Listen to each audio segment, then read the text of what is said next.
Door, rear quarter, sill, obviously mirror, wing. That wheel got away with it.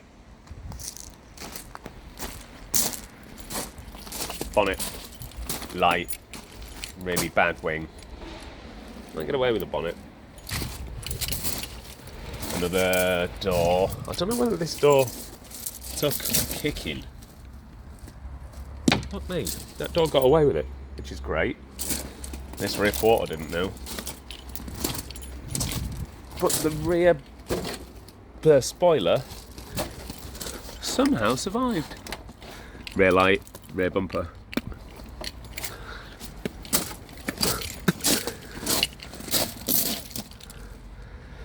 Need to recondition the wheels as well. But yeah, I jumped back in the car.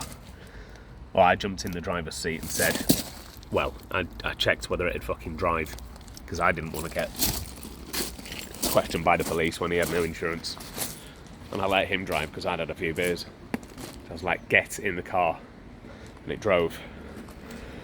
Bellowing smoke down up the 331 from the roundabout from the bridge test. And it wasn't a bridge test, it's just he came off that roundabout. I stepped out, he kept the foot in. He couldn't overcorrect. He just didn't know what to do.